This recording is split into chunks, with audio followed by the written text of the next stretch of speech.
భారతీయ జనతా పార్టీలో కొత్త లొల్లి నడుస్తూనే ఉంది. ఏంటది అంటే బయట నుంచి వచ్చినటువంటి వాళ్ళు పార్టీకి సంబంధించి నడిపిస్తున్నారా?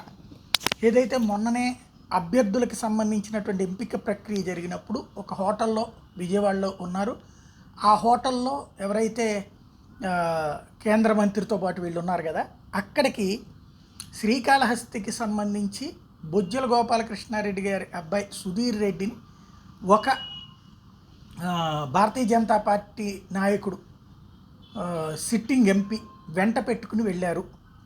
వెళ్ళి పరిచయం చేశారు. ఆ తర్వాతన వాళ్ళు అడిగే సెట్లలో శ్రీకాళహస్తి పేరు లేదు. ఇది ఎవరు బయట పెట్టారు?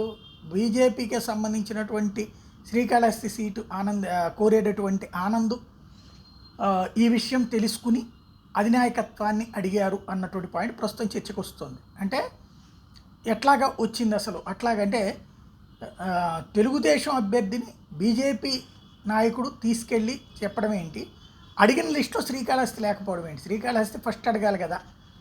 అడక్కపోగా ప్లస్ అతనొచ్చి తెలుగుదేశం ఎమ్మెల్యే క్యాండిడేట్ వచ్చి ఎట్లాగా ఆమె అక్కడికి వచ్చాడు అన్నటువంటిది ఇప్పుడు పెద్ద చర్చనీయాంశమైంది. ఇది అదే బొజ్జలకు సంబంధించినటువంటి వాళ్ళది. ఈ మధ్యనే ఒక ప్రాపర్టీ హైదరాబాద్లోని ఫిలిం నగర్లో ఉన్నటువంటి ఒక ప్రాపర్టీ దాదాపు 30 కోట్ల వాల్యూ చేసేది 22 కోట్లకే కొన్నాడు ఆ నాయకుడు అన్నటువంటిది కూడా కీలకం. బీజేపీకి సంబంధించిన నాయకుడు అంటే అసలు ఎక్కడ ఏం జరుగుతోంది ప్రస్తుతం, ఇదంతా వీటి వెనకాల అన్నటువంటి దాని మీద పెద్ద చర్చ నడుస్తోంది.